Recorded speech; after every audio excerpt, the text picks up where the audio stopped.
He is ruthless, determined, and deadly. He is one of the greatest military tacticians the world has ever known. A brilliant strategist, he leads men who gladly kill for him and die for him. All for the greater glory of Greece. He is Alexander the Great. In the 4th century BC, Alexander rules more than half the known world, but it's not enough. He wants more. Hungry to expand his empire, Alexander looks forward to his newest conquest, India. All that's preventing the Greek leader are 2 immense rivers and 750,000 Indian soldiers.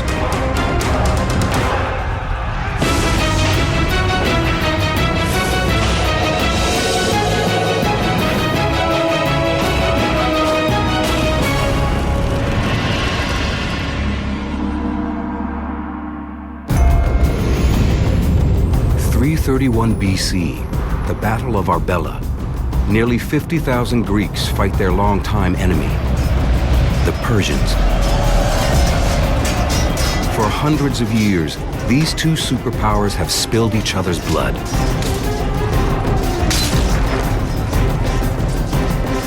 The Greeks are outnumbered 2 to 1. But on this October day, they emerge victorious and change the course of history.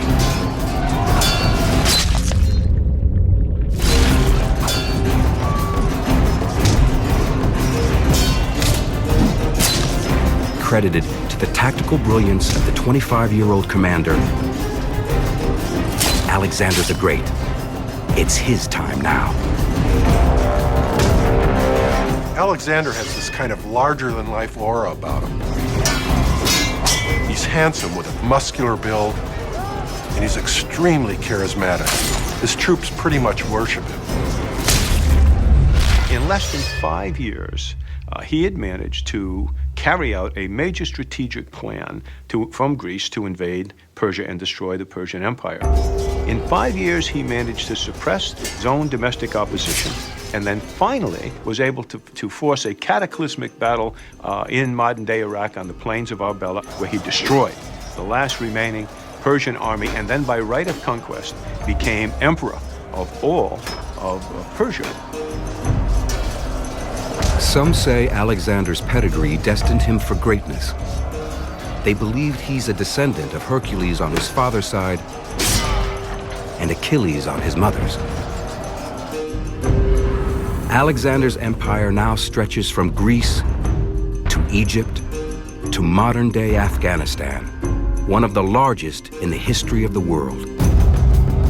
But Alexander's appetite for power and glory is insatiable. 5 years after he defeats the Persians, Alexander is ready to take on a new opponent. He stands with his 32,000 battle-tested soldiers along the banks of the Indus River, poised for his next conquest, India. It's been a busy 8 years for Alexander, who's not even 30 years old yet. He's now Emperor of Persia after defeating the mighty Persian Empire in a very bloody campaign. He's Pharaoh of Egypt. Didn't even have to raise a sword there. They just gave up. Now he's knocking on India's door. From a geographic and tactical perspective, the problem is to get to India, you have to cross 2 major rivers, the Indus and the Hydaspes River. For most armies, these rivers would be too great to overcome. But not for Alexander, whose foresight and planning are legendary. A couple of years in advance, 2 years in advance, he orders shipwrights to come from the coastal area of Syria and to build boats to ferry his troops across the Indus River. Once Alexander crosses the Indus, he must contend with King Ambi, ruler of Taxila. Taxila is the capital of the country of Punjab, which sits between the Indus and Hydaspes rivers. Ambi can do one of 2 things. He can fight and see his city annihilated and probably get strung up. Alexander was known to have made examples out of opposition leaders with slow, painful, very public deaths. Or he can play ball, preserve his city, and maybe even save his throne. Ambi wisely avoids confrontation. Alexander crosses the river and easily commandeers Taxila, turning it into a base of operations for Indian invasion. The next hurdle is reaching and crossing the second river, the Hydaspes. It's 100 miles away, but Alexander has anticipated this as well. The army can't carry entire boats 100 miles across India to the Hydaspes. So they break them into parts and haul them piecemeal. What they were these kind of collapsible boats where the frames could be built and the skins transported and the buckets of tar individually, and then when you're going to cross the river, you assemble them a couple of days in advance. It takes 2 months for Alexander to reach the Hydaspes River. He leads 23,000 infantry and 9,000 cavalry, a loyal, committed army. Many have been with Alexander from the beginning, drawn by the power of his personality and his dreams of glory. They fought for honor and individual glory, and all their myths were of great warriors, from Agamemnon 1,000 years before to Achilles and Hercules. All of these are great warriors. They get everything because they're great warriors. So essentially, being a hero for Alexander, being a professional warrior, perpetually seeking more and more glory, I think psychologically became what amounted to a way of life. Alexander's adversary, once he crosses the Hydaspes River, is an equally proud and brave warrior, the Indian king Porus of Coreva. Porus descends from a long line of soldier kings. Well over 6 feet tall, Porus is a giant by 4th century BC standards. In his usual style, Alexander first tries conquest by diplomacy. He sends for Porus and invites him to a meeting. Alexander's basically offering him a chance to avoid destruction if he pays tribute and gives up his throne peacefully. Porus doesn't just refuse to surrender. He actually challenges the legendary Alexander the Great to fight. He says, "Yes, I'll meet you on the battlefield." Porus is prepared to defend his kingdom at any cost. Porus has under his command about 30,000 infantry troops, 2,000 cavalry, and 300 chariots. But he's got one thing that neither Alexander nor the Greeks have ever seen. He has 200 war elephants ready for battle.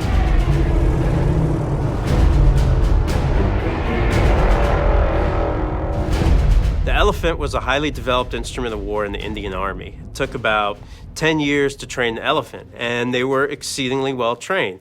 They responded to name calls, they responded to whistles, and they fought. So, if we imagine what's going on now, you have Porus on the far eastern side of the Hydaspes River, ready to oppose Alexander's crossing. On the western bank, you have Alexander's army.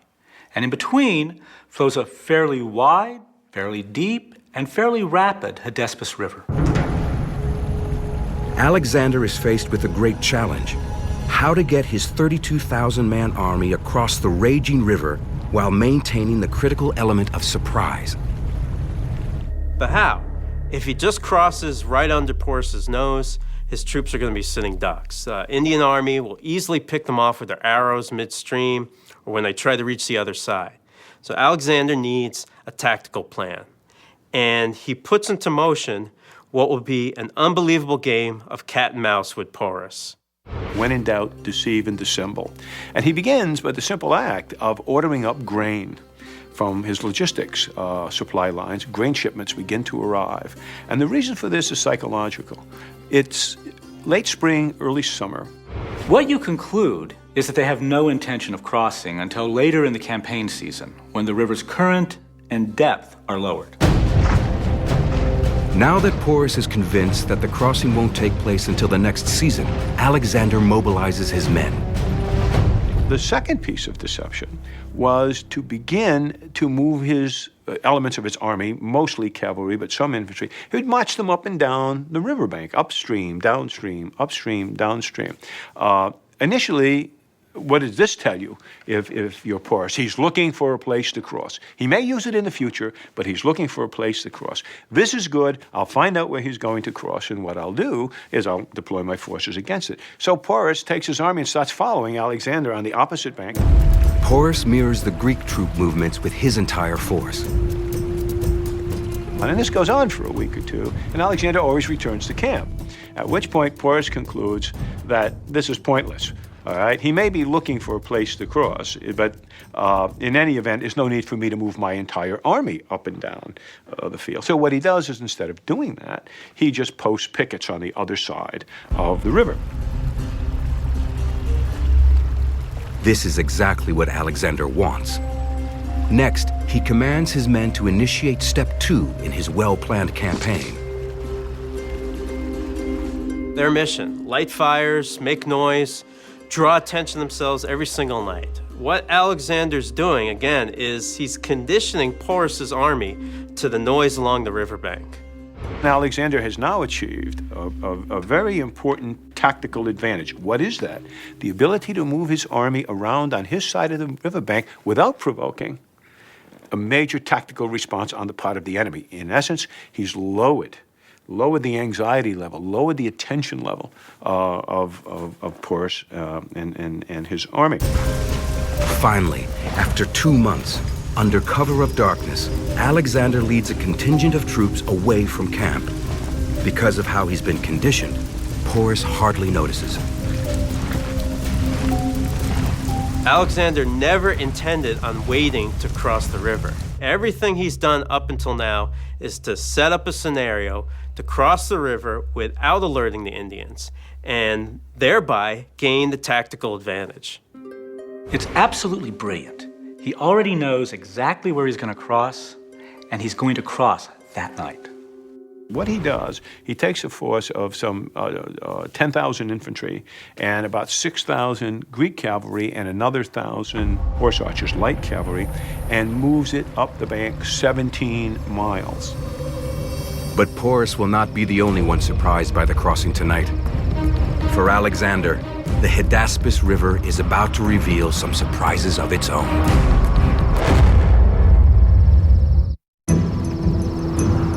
Midnight, 326 BC. Alexander the Great is about to lead nearly 20,000 soldiers across a raging river in India. It's a surprise 2 months in the making. Hours earlier, Alexander had led his force 17 miles away from his main camp, up the Hydaspes River. This is where he will cross. Alexander's army is a well-oiled, experienced fighting machine. For the better part of a decade, they have been improving and modernizing with each military encounter. One of their greatest challenges was 3 years earlier, against the Central Asian nomads. The battle rages near Bactria and Sogdiana, modern-day Afghanistan and Pakistan, provinces in the far east of Alexander's empire. Alexander's problem with the provinces, the furthest provinces into the east, is that they're essentially not really nation states. What they really are is conglomerations of tribal, ethnic tribal units that are at each other's throats, much as they are today in modern-day Pakistan and Afghanistan. And so he sets out to essentially put down these revolts. The Central Asians are nomadic pastoral tribes from around the Caspian Sea. They're excellent marksmen and they're tough. You have to be just to survive in the rugged mountains of Afghanistan. They are masters of hit-and-run cavalry. But Alexander and his men are neither trained nor equipped to handle this kind of attack. The Greeks' style had always been to move in unison, in a phalanx, several rows of interlocked warriors. But this new enemy, these Central Asian tribal guerrilla fighters, include archers on horseback who deliver lightning-fast arrows of death. Everything about these horsemen is light and mobile. They harass the enemy with volleys of arrows or javelins, then they quickly retreat. To combat this new threat, Alexander restructures his army and adopts these light cavalry archers into his force. So in the end, he basically reconfigured his army basically from Persian sources, making it much lighter, using Persian light infantry, some heavy, but mostly light infantry, and light cavalry. This battle-tested, more mobile force is what Alexander now leads to conquer India.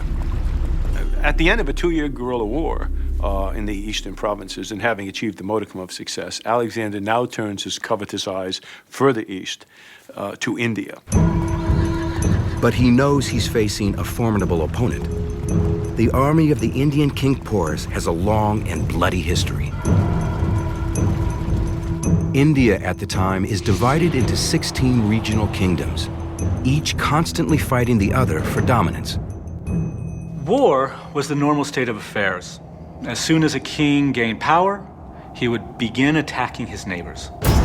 India's tradition of warfare may go back more than 1,000 years, to the arrival of the Aryan tribes of Central Eurasia. This is one of the great migrations of history. And if you really want to see what these people look like, turn on your television set and look at Afghani tribesmen.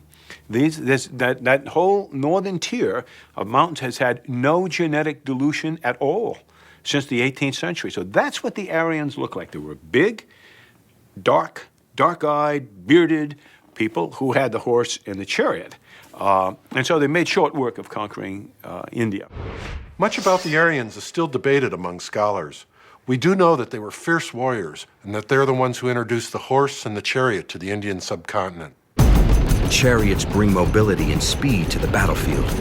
They enable the Aryans to conquer much of the subcontinent. We also know that for about a millennium after the Aryans invade, India is ruled by a warrior class whose tribes are constantly at war with each other.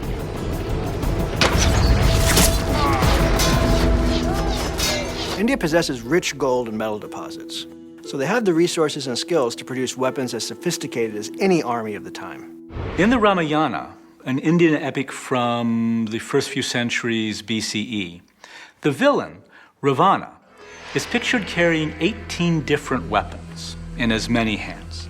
He's got a javelin, sickle sword, 3 different kinds of battle axes. You name it, he's got it. And that arsenal is representative of what the various Indian armies actually used at the time.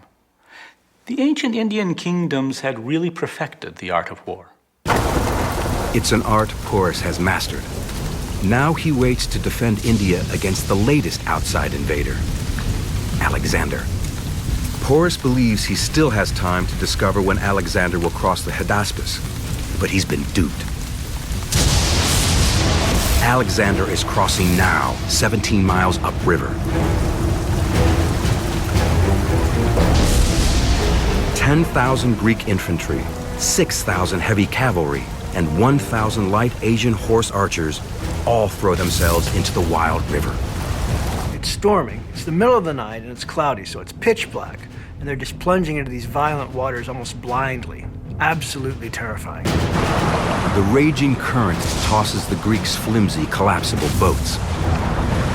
Some soldiers use goatskin bags filled with straw to stay afloat. Horses would either swim after you or being led after you by their reins, and it's at night. And so it's a night crossing of a river. And it's a pretty difficult maneuver. Worse, it starts to rain, and the wind starts to blow. There's a tremendous thunderstorm going on, which is really to Alexander's advantage because it keeps the noise down and it keeps Porus's pickets under cover. Alexander's certain he's chosen his crossing point wisely. But what he thinks is the far bank of the river is actually an island that bisects the river. He crosses the river, gains the island, crosses the island in a narrow defile where he can hide his troops from Porus, and discovers to his horror that's not the other bank. It's not the far bank, it's just another island. Hidden behind the first island, they discover another island. The Greeks still have 2 more crossings ahead of them, and time is running out. Alexander has made one of the few tactical errors of his career here. When he scouted the crossing point, he didn't send swimmers all the way across. He just saw an island and the far bank behind it. Turned out that what he saw was not the far bank, but simply another island. So now, God, what are we going to do? It's too deep. So we go up and down the island until they find a place to cross where the water is chest deep. And they cross chest-deep water, swimming, dragging their equipment to another island, and then finally to another island. But by dawn, you know, cold, hungry, and soaking wet, they gained the other bank. Within a very short time, the pickets pick it up, and a rider is sent to Porus. And so Alexander has successfully made the crossing, and he's moving in force against you. Now Porus faces a dilemma. His scouts say Alexander had crossed the Hydaspes, but across the river from his camp is a large Greek force. Cleverly, Alexander had divided his troops the previous night. Some 15,000 crossed the river, but 12,000 stayed back at the camp. This is called a fixing or a pinning force. It keeps Porus in place because he has no idea whether Alexander's is the main force or a feint. If he moves to deal with this feint, then the main force crosses right in front of him, catching him between a hammer and anvil. Or is this the main attack? Faced with this dilemma, Porus makes his decision. He only launches a small force to confront the Greeks who have crossed the river. By keeping his main force in place, he's basically hedged his bet into thinking the main Greek force is still right in front of him and across the river, and what's coming is a smaller force. Porus only sends 2,000 of his 4,000 heavy cavalry and 200 of his 300 chariots north to meet the enemy. That force is commanded by Porus's son, also named Porus. At the same time, Alexander musters his exhausted men and charges south, leading with his heavy cavalry. Behind them are light Asian horse archers. The infantry follows. But as soon as Alexander sees Porus's advanced force of heavy cavalry and chariots, he stops, and under the immense pressure of the battlefield, reconfigures his troops on the fly. Alexander is brilliant at knowing exactly how and when to change his attack or defense at a moment's notice. He sees how Porus's army is configured and immediately withdraws his heavy cavalry. Heavy cavalry against chariots and other heavy cavalry does not give him the best advantage. What would be better tactically is to send his light cavalry to harass and stop the movement of the army. That's what he does. He sends in his Iranian horse archers. It's a trick he learned from fighting these very same people in the eastern approaches of the Persian Empire. Alexander's light cavalry collides with young Porus's small force. And with that, the Battle of Hydaspes River begins.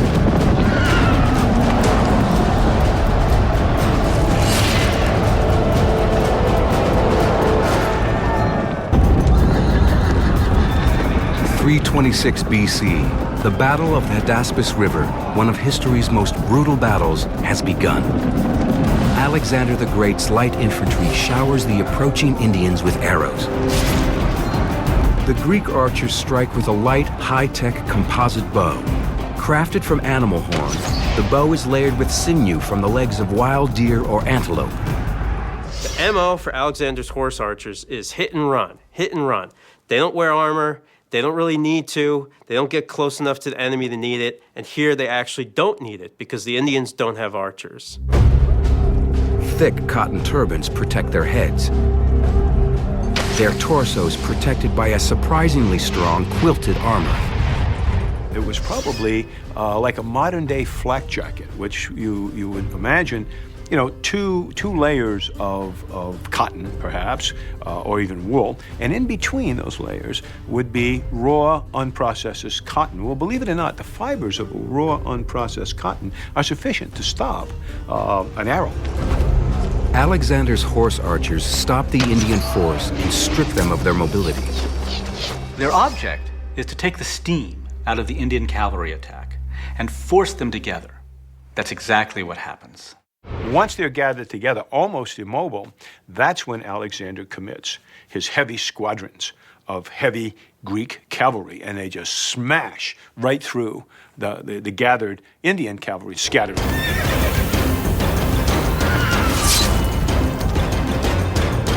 The coppice is designed for slaughter. It has a forward-sloping blade for maximum impact on a downward strike. Once a butcher's tool, it works well on meat and enemies.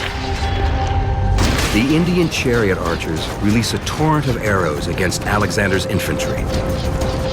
But a small wooden shield covered with bronze protects the Greek infantry.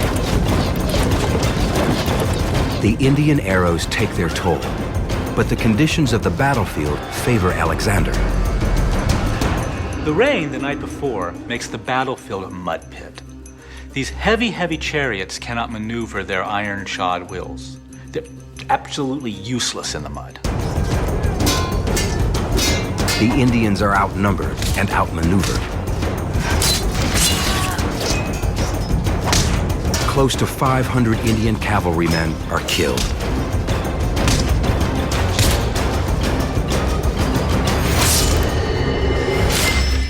The chariots apparently never got into the battle, or if they did, they were completely ineffective. And they would be ineffective, essentially, against cavalry that could ride around it. Among the dead is young Porus.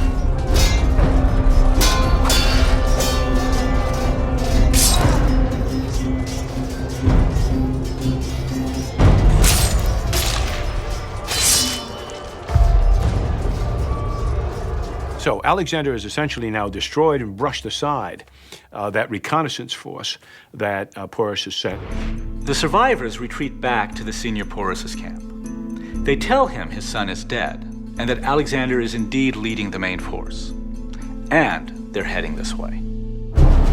By now, Porus understands that the Greek contingent across the river is just a fixing force, meant to paralyze him. What Porus does at this point, he's still in danger of a cross-river attack, so he leaves a strong rear guard there to deal with that attack if it comes. He pulls the rest of the army out of the camp and starts to move it upstream to meet Alexander. About 3 hours later, they stop at a good battle site. And what the texts say is that a place where he found the first firm ground is where Porus deployed his army. Why would he be looking for firm ground? Well, there are two reasons. One is he had 200 chariots at his disposal. The second thing is elephants. Elephants are heavy, and you don't want them slipping and sliding all over the battlefield. Porus positions his army. A few miles north, Alexander picks up reinforcements. Before he crossed the Hydaspes, Alexander, in addition to splitting his forces, had also stationed a reserve force midway between his main camp and the crossing point. So he hadn't divided his army into two the night before. He'd divided it into three forces, and these reserves of about 4,500 infantry and 3,000 cavalry are fresh troops. They've gotten some sleep, they've marched half as far as Alexander's force, and they haven't seen combat yet. The reinforcements cross the river and join Alexander's contingent. So now, when you look at the force strength that Alexander commands, somewhere in the vicinity of 8,000 cavalry and somewhere in the vicinity of perhaps 15 or 16,000 infantry. But Alexander's men are too spread out. The cavalry is in front, with the exhausted infantry dragging hours behind. So as Alexander approaches the battlefield, sees Porus's army, he's in a situation where he has to delay the battle. How do you do that? He takes his Iranian horse archers and throws them forward. And they begin riding up and down the line, shooting arrows.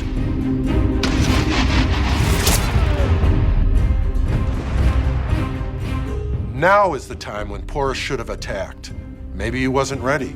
Maybe he wasn't in an aggressive frame of mind. We don't know. But it looks like he was going to accept the battle that Alexander presented. Porus has allowed Alexander the time for his infantry to arrive and to study the formation of Porus's troops. In front, a line of 200 battle-tested war elephants. Behind the elephants, an even longer line of 30,000 infantry troops, and on each wing a brigade of 1,000 cavalry to protect the flanks. Alexander's infantry is outnumbered 2 to 1. So what he wants to do is turn this into a cavalry fight rather than an infantry fight. There's one problem: elephants. Roman historian Curtius captures the scene. The beasts, stationed between lines of armed men, at a distance look like towers, while Porus himself had almost exceeded the measure of human stature. The beast on which he rode seemed to add to his height. The Greek Macedonians had never seen them in large numbers. Now, the individual fighting man wasn't too much of a problem. It was the horses. The horses had no exposure to these elephants, and the smell and sound and sight of them panicked the Macedonian cavalry. Alexander must revise his tactical plan to make effective use of his cavalry, or this battle and his best chance to conquer India will be lost.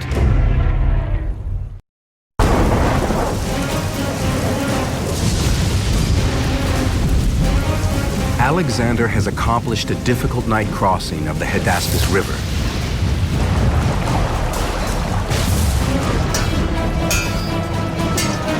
He's defeated a small Indian advance force.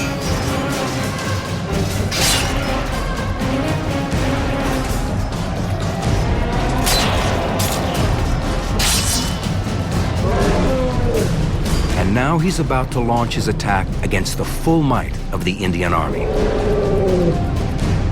The Indian infantry is twice as large as the Greeks. Alexander knows his strength as cavalry, where he outnumbers Porus 4-1. So the game is now how to fight a battle that's not an infantry battle. Alexander had this phenomenal ability to very quickly read a battlefield and formulate a strategy to gain the advantage. Alexander deploys his 4,000-strong cavalry squadron toward Porus's left flank. Porus only has a total of 2,000 cavalry, 1,000 on each wing. Porus orders his cavalry on the right wing to pull out of position, ride behind the battle line, and reinforce the left. And that's the mistake Alexander's been waiting for. Now Alexander orders Conus, one of his commanders, and 2,000 of his cavalry that had been heading for Porus's left flank to change direction and attack the defenseless right. The 2,000 horsemen arrive on the right wing. There's nobody to fight. They turn the corner and ride all the way behind the Indian positions. It's a bizarre situation that's all but been brought about by Alexander's tactical brilliance. As Conus and the 2,000 cavalry ride behind the Indian lines, Alexander orders his horse archers to bombard the Indian cavalry with volley after volley of deadly missiles. Alexander then leads his elite brigade of 2,000 cavalry on a furious ride, swinging wide right and out past Porus's left flank. What Porus does is he did what any commander would do. He tries to extend his left flank. So he takes his left wing and he says, redeploy further to the left, which means they come out of their positions, they turn in column of march, and they begin to move out to the left to prevent the envelopment. As the Indians begin to march to the left, and with Conus also on the move, Alexander changes direction again. Instead of sweeping around Porus's left flank, he suddenly turns inward and cuts off the left wing from the main body of the army. At the same time, Conus, who was ridden all the way around the battlefield, arrives at what we call the Schwerpunkt, or the critical point in the battle, and bang, slams into the left wing of Porus's army. Now Porus is exactly where Alexander wants him. His left wing shattered, cavalry destroyed. Alexander always seemed, whenever every battle that he fought, always seemed to be at the crucial point where the tactic shifted. The crucial point where instead of going out, he turned in, where he went through the gap or instead of around the gap. How you do that and at the same time be right out there with your guys is a rare talent. Alexander now moves his heavy infantry against the Indian center, but Porus is not about to give up. He orders his archers to attack. The Indian bow is 6 feet of strong, flexible bamboo. To extend it fully, the archer must anchor the bow in the ground and steady it with his foot. Tremendous size gives it unparalleled firepower. Its arrows with sharp bone or metal tips can penetrate any armor. But because of the weather, the archers are ineffective. It was raining the night before, and all those thousands of horses and men and elephants, they turned the ground to mud. The Indian Army wasn't used to fighting during the rainy season. Its archers couldn't anchor their bows. Huge blow to Porus. He'd lost one of his most powerful weapons. With his left wing destroyed, Porus's army is reduced to his infantry, his war-trained armored elephants, and their archers. You didn't just fight the elephant. The elephant on top was what they call a howdah, which was an archer or spear platform, but they deployed with a squad of 13 infantry around them, the same way we'd use infantry to protect tanks today. But the elephants do have one soft spot, their eyes. The Greek infantrymen attempt to secure their target. I can imagine what would happen if an elephant's blinded in the eye. I mean, he just goes crazy. I mean, an elephant's an exceedingly big animal. Through the chaos, Alexander pummels the Indian center and pulverizes its flank. Despite being trapped in a deadly two-sided attack, Porus fights on.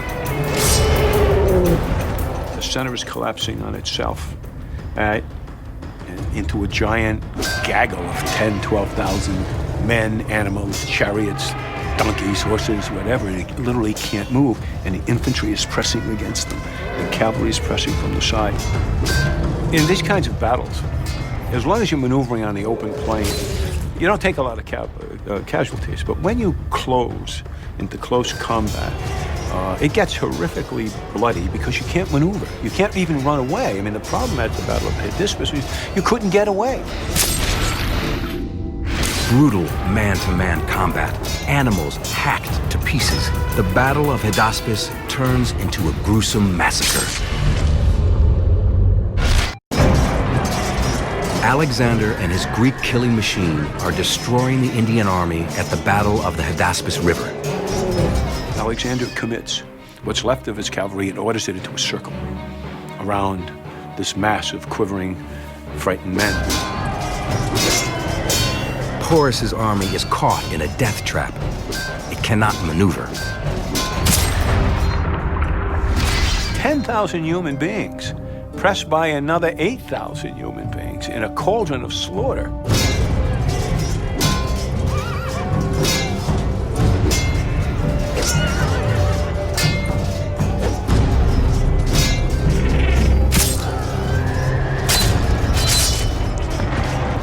The screams of animals, the trumpeting call of a wounded elephant, for example, the whinny of a horse in pain. And remember, if you fell down, if a horse slipped and went down or was wounded, or if a man fell off a, there were no saddles, but fell off the horse, he'd be trampled to death.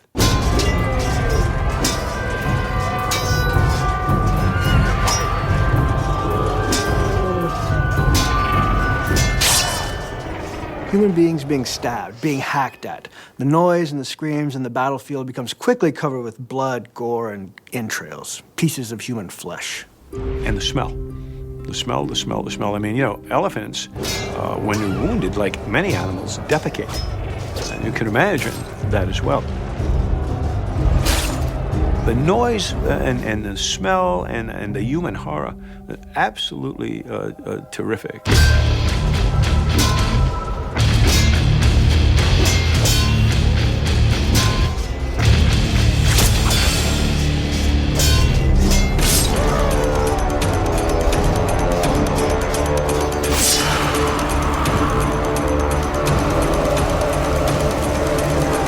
About 7 hours after the battle begins, Porus's army is nearly destroyed. But Porus himself survives. They're not completely destroyed, but probably 3/4 of the army is killed. Porus himself, badly wounded, continues to fight on. Alexander admires Porus's bravery and determination to keep fighting in the face of certain defeat. Alexander recognizes in Porus a kindred warrior spirit. He doesn't want to kill the man he's grown to respect, so he sends a messenger to call him for a meeting. Greek historian Arrian records the conversation. Alexander was the first to speak. "What," he said, "do you wish that I should do with you?" "Treat me as a king ought," Porus famously replied. Alexander is so impressed with Porus's dignity and composure, he decides to let him remain as king and keep his territories and his subjects. So at the end of the day, Alexander, at the Battle of the Hydaspes River, shows his tactical brilliance. I mean, this is a guy who can read a battlefield. He has what Napoleon called the coup de wheel, the strike of the eye. By looking at the terrain, looking at the arrangement of forces, is able to devise, very quickly in this case, a tactical plan that plays to his own advantage. With his victory at Hydaspes, Alexander the Great has taken his first step across the Indian frontier, but it is also his last. As he advances deeper into India, several states set aside their own rivalries and now stand united against the invader. At the next battle site, Alexander is confronted by 300,000 Indian troops. In attempting to conquer India, you get the feeling that perhaps Alexander's strategic intelligence analysis was not as good as it had been in the past, because any reasonable view of what was going on in India at the time would have led you to the conclusion that this would be an almost impossible military task for what amounts to a small Greek army. By now, Alexander's men can see that their leader's quest has turned into a suicide mission. They've been fighting long and hard, and mutiny is in the air. He tries to rally them to keep going. He's inspirational, his troops are loyal, but they've just had enough. Alexander, always attuned to his men, ultimately surrenders to the will of his troops and heads south, returning to Babylon in modern-day Iraq. But his eastern adventure may have cost him his life. The best guess is that he died of malaria in Babylon, where history says, or at least the texts say, because he was considered to be Pharaoh of Egypt. His body was sent to Egypt, where it was embalmed, and put in a crystal casket. Alexander the Great, one of history's most brilliant military tacticians, dead at 33. The conqueror of much of the known world, his record and his leadership skills still stand as the inspiration for great military minds throughout history.